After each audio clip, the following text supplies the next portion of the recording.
안녕하십니까. 인사 PR 연구소 윤호상 소장입니다. 반갑습니다.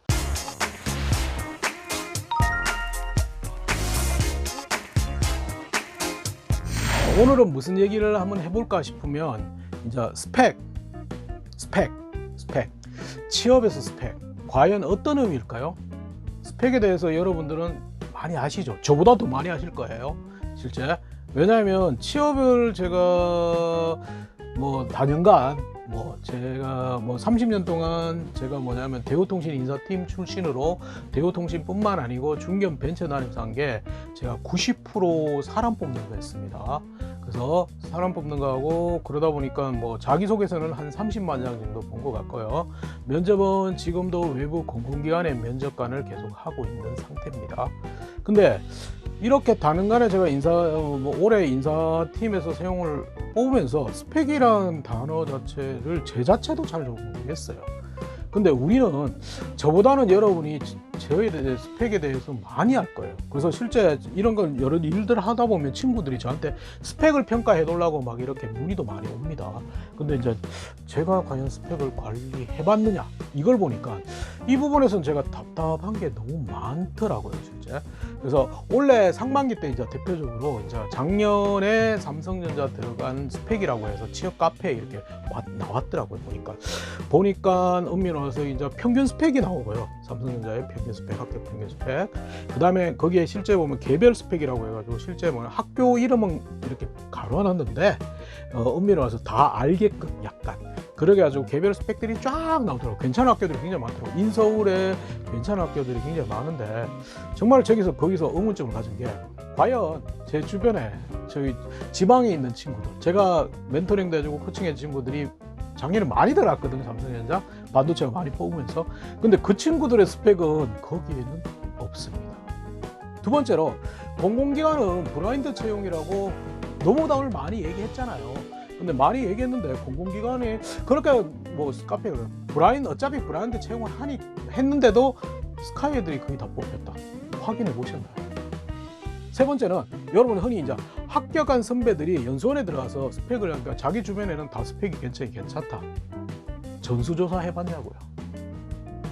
그게 굉장히 의문스럽고 현실적인 여러분 하는 불편한 스펙이 아닐까 하는 생각이 듭니다. 왜?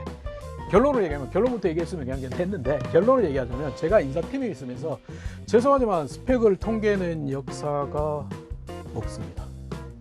물론 따지고 보면 있기야 있겠지만 엄밀히 말해서 학교에 대한 통계를 왜 내야 됩니까? 요즘 학교에 대한 통계? 자격증? 무슨 지원 직무 관련 자격증 아니고는 아무 의미가 없지 않을까요? 학점? 무슨 의미가 있냐고요. 좀 생각을 해봤으면 좋겠어요. 그래서 예전 나테이스 홀스 얘기부터 한번 하려고 합니다. 그래서 원래 이제 스펙에 대한 통계는 없었지만 평가할 때는 스펙이 일부 존재했다. 그거는 제가 입사할 때 2000년 전, 너무 옛날 사람인가요? 2000년 전에 실제 있었습니다. 제가 이제 대우통신에 입사해가지고 가장 첫 업무가 뭐냐? 갑자기 재수학원 가라 그러더라고요. 재수학원 왜 갑니까? 제가 재수할 것도 아닌데 학교는 다 나왔는데. 그러니까 가서 대입 성적 평가표랑 배치표, 책자 이런 거 좀 빌려오는 거예요. 그래서 저는 뭣도 모르고 갔죠. 첫날 막 갔습니다. 그때 예전에는 서울역 옆에 큰 재수학원이 있었습니다. 가서 대뜸 검정색 양복 입고 덩치도 산만하는 친구가 들어가가지고 인사떡하면서 쌤한테 그걸 빌려달라고 대뜸 얘기했어요. 저 신입사원한테 아무것도 몰랐으니까 뭐 할지도 모르고 이제 시키면 그거만 하고 있었으니까. 그래서 가서 그냥 돌라고 그랬어. 그러니까 그 선생님이 아래 위로 이렇게 훑어보시는 거예요. 뭐야? 이렇게 되는 거예요. 뭐 하는 사람이냐고 이런 거니까 할 말이 없는 거예요. 그래서 첫날은 갔다가 죄송하지만 그냥 들어왔습니다. 근데 이제 좀 친절하게 알려주셨으면 목적이 뭐고 이랬으면 제대로 얘기했을 건데 그것도 모르고 무조건 가라고 그러니까 갔다 온 건데. 그래서 그 다음날 이제 물어봤습니다. 뭐 때문에 그러시냐고 그랬더니 우리가 신입사원을 채용을 하는데 평가할 데가 없잖아. 평가할 게. 그래서 초중고의 12년을 평가하려면 어차피 대학교 잣대밖에 없어. 그래서 갔습니다. 다음날 이제 아예 완전 무장을 했습니다. 위에 사원증 들고 그 다음에 바카스 한 통 사고 이래가지고 다시 갔습니다. 근데 요행이 그 선생님이 또 계셨어요. 항상 그 시간에 그렇게 계시겠지만 그래서 이제 차근차근 얘기했습니다. 선생님 죄송한데 제가 대우통신 인사팀 직원이고요. 초중고를 평가할 수 있는 잣대, 12년의 잣대는 학교 등급밖에 없습니다. 그래서 그거 좀 빌려주시면 안 됩니까? 그러니까 선생님, 진작 얘기하시죠. 이렇게 하면서 그러는 거예요. 그래서 빌려주시더라고요. 근데 그 두꺼운 책이 진짜 진학책은 좀 두껍거든요. 그 두꺼운 책을 9권을 빌려주셨어요. 근데 저는 차도 없는데, 그래서 그 9권을 묶어가지고 겨우겨우 지하철 타고 회사를 들어왔습니다. 그때부터 한 게 뭐냐면, 단순히 학교 등급을 볼 수는 없잖아요. 왜? 그래서 전공별 학교 등급을 만들었습니다. 그걸 분석해가지고, 그래서 예를 들면 전자학과 서울대 한양대 1등급, 연고대 서강대 성균관대 2등급, 경북대 3등급 이런 식으로, 경영학과 서울대 연대 1등급, 국문학과, 무술학과, 무용학과, 체육학과 모든 과를 분석해서 그 잣대를 만들었습니다. 그래서 그 잣대를 만들어 가지고 이제 서류는 그럼 어떻게 평가하냐? 여러분이 서류 접수를 딱 하면 그 평가 잣대에서 학교 등급, 그 다음에 여러분의 학점, 그 다음에 토익, 그 다음에 물론 이공계는 자격증, 요걸 가중치를 넣어서 자동으로 마감날 저희가 엔터키를 치면 자동으로 석차가 나옵니다. 물론 전공별 가중치는 약간 다릅니다. 이번에는 그럼 기계에 소요가 많으니까 한 50명 면접 보시죠. 그러면 리스트 50번의 줄을 쫙 끄면 됩니다. 그렇게 평가를 했습니다. 그때도 자소서를 썼는데 여러분의 자소서를 읽어보지 못합니다. 죄송하지만 저희 공채만 5,000명에서 10,000명 정도가 옵니다. 2만 명까지 올 때도 있고. 그 평가를 못한다. 그런 식으로 평가를 했습니다. 그게 뭐냐면 정량적인 평가죠. 정량적인 평가. 그래서 데이터를 가지고 기본적으로 평가하는 거. 다른 그룹사도 다 그렇게 했습니다. 물론 그때 이제 그렇게 하다 보니까 문제가 생긴 적도 있습니다. 왜? 기존에 전에 보니까 성균관대 공대 친구들이 대우그룹에 없습니다. 그래서 원인을 찾아보니까 그때 당시에는 본교가 구분되어 있었거든요. 근데 성균관대의 본캠이 20 본캠이 수원인데 그걸 본교 처리해 버린 거예요. 그래서 다 떨어졌거든요. 그래서 그거 제가 잡고 있었어요. 그렇게 평가를 정량적으로 평가했어요. 다른 그룹사도 그렇게 평가를 했다는 거. 그래서 요즘에 고졸 열린공채라는 롯데 같은 경우도 롯데는 아예 특정 학교 이상만 지원서를 줍니다. 그래서 그거 지원서를 못 받으면 지원을 못 합니다. 그렇게 평가를 했어요. 근데 그게 문제가 없었으면 지금도 그렇게 평가를 할 겁니다. 근데 문제를 일으킵니다. 뭐가 문제냐? 서울대 나온 친구가 일 잘하는 공식이 없습니다. 그 다음에 기사 자격증이 있다고 일 잘하는 게 아닙니다. 그리고 제일 황당했던 거는 토익 990점 만점. 왜 토익위원회가 고객이 주요 고객이 저희밖에 없었거든요. 100명 시험 본다 그러면 007 가방 들고 저희 회사에서 시험 보고 그랬어요. 그래서 그때는 개인정보도 없었고 만점자 니들도 좀 줘봐. 만점자 연락처도 좀 주고. 그래서 역으로 연락했죠. 역으로 연락해가지고 오히려 저희 글로벌하고 그 다음에 수출 부서에 넣어야 되기 때문에 그래서 뽑았습니다. 근데 뽑았더만 문제가 뭐냐면 배치를 다 했는데 미국에서 전화 왔으니까 전화 받아봐 이러니까 얘가 전화에 기대고 이러고 앉아있다. 왜 말을 안 하냐? 예, 저 듣는 거 잘합니다. 이러고 이게 뭐지? 이러다 스펙으로 일이 증명이 안 되네라는 게 나와버렸다니까. 스펙으로 안 되면 뭘로 해야 돼? 그럼 일을 잘하는 거 어떻게 해야 돼? 그게 어려운 말로 역량이라는 단어가 나옵니다. 그게 좀 어려운 말인데 쉽게 하면 장점, 능력 이런 겁니다. 전문성 스킬도 있겠지만 문제 해결 능력, 의사소통력, 창의력 이런 것들이 다 역량, 능력이라는 거. 근데 물론 IMF 때 나왔던 단어예요. 최근에 나온 단어는 아닙니다. 그래서 그걸 보고 평가하는데 그러다 보니까 문제가 뭐냐면 그걸 평가할 수 있는 방법이 없어요. 의사소통력 어떻게 평가해요? IELTS 스피치 자격증 1급이 있기 때문에 토익 만점이기 때문에 의사소통 아니지 않습니까? 그게 다 여러분의 경험입니다. 예, 저 롯데백화점에서 근무했는데 이러이런 경우가 있었는데 이렇게 얘기했습니다.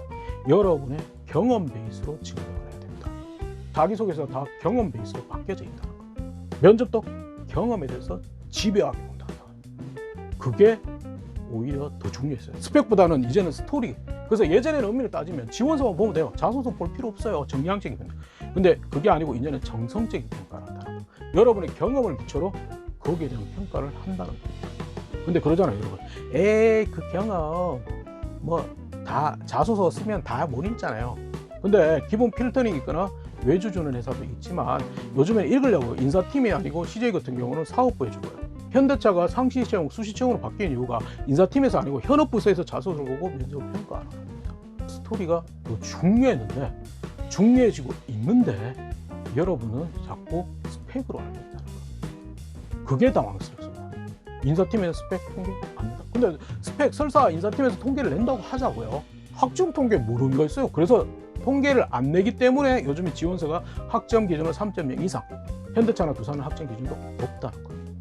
외국어 능력을 점수 주는 이유는 말하기 전에 주죠. 하한선을 넘기면 더 이상 안 보겠답니다. 근데 여러분은 그걸 고득점을 받고 아둥바둥하나, 뭐 IM만 넘기라고 하니까 IH 받아야 된다고, AL 받아야 된다고 이러고 앉아있고. 왜? 취업 카페나 포털에서 그렇게 얘기하거든요. 근데 그거는 어떻게 나왔을까요? 그러면 설사 인사팀에서 여러 개 통계를 냈다, 좋아, 그 외부에 유출할 수 있어요? 유출 못합니다. 대부분은 어떻게 나오냐, 연말 시점에서 본인이 학대간 스펙 올리세요. 그럼 커피 쿠폰 막 쏴주고 합니다. 여러분 생각해봐요. 내가 거기다 스펙을 올리는데 내 있는 거 그대로 올릴까요? 약간 업하지 않을까요? 그리고 전수조사가 아니고 몇 명만 조사해가지고 하는 게 그거였다. 그러니까 자꾸 스펙. 그리고 문제는 그 와중에 소위 말해서 자칭 취업 전문가들이 작용합니다.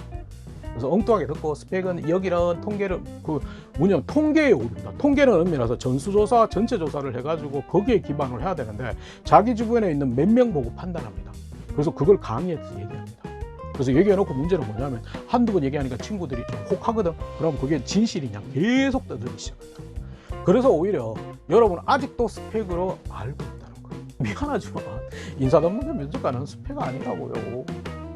그만큼 얘기하더라도 여러분이 가장 밀접한 거는 취업 카페, 포털, 그리고 소위 말해서 전문가라는 분들이 이력도 확인 안 되는 전문가들이 얘기하는 거 듣고, 소위 말하는 전문가, 자칭 전문가들이, 물론 전문가일 수도 있습니다. 비하하는 건 아니겠지만 그러고 있다는 거. 그러면 지금도 아직도 도산안에서 스펙 쌓고 있지 않나요? 그럴 겁니다. 근데 과연 스펙을 쌓는 게 맞을까 말하죠. 현직 인사 담당자한테 여러분한테 공통적으로 얘기해 달라고 합니다. 우리 친구들한테 좋은 점 얘기해 주세요. 그러면 딱 공통적으로 하는 말이 있습니다. 친구들 정말 열심히 준비하는데 정말 미안해요. 많이 못 뽑아줬어. 그건 저희가 잘못했어요. 다만 도서관에서 탈출했으면 좋겠다. 근데 여러분은 도서관 앉아서 스펙 올리고 있어요. 그 스펙을 다 올리면 합격이 된다면 스펙을 올리는 전략이 맞을 겁니다. 근데 스펙을 다 올렸다고 합격이 됩니까? 안 됩니다. 그럼 더 좋은 방법은 뭘까? 현직 인사 담당이 하는 얘기가 뭔지 압니까? 다만 도서관에서 탈출하는데 가장 좋은 경험은 뭡니까? 물으면 앵무새는 똑같이 얘기합니다. 지원, 직무 관련 경험을 해봤으면 좋겠습니다. 두 가지 얘기했습니다. 경험. 인턴 이런 얘기는 전혀 한 적이 없습니다. 인턴 이런 거는 학교나 언론에서 외국해버렸다. 영업 마케팅 하고 싶다면 유통관리사 자격증을 따는 게 아니고, 왜?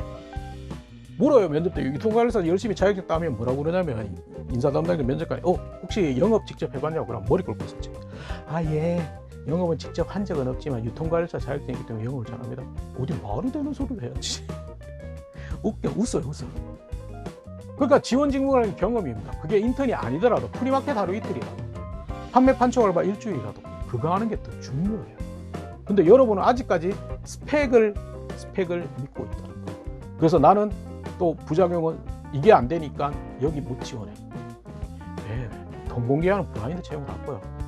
그렇다고 민간 기업들이 블라인드 채용이 아닐까요? 스펙적인 요소 이미 많이 없애버렸어요.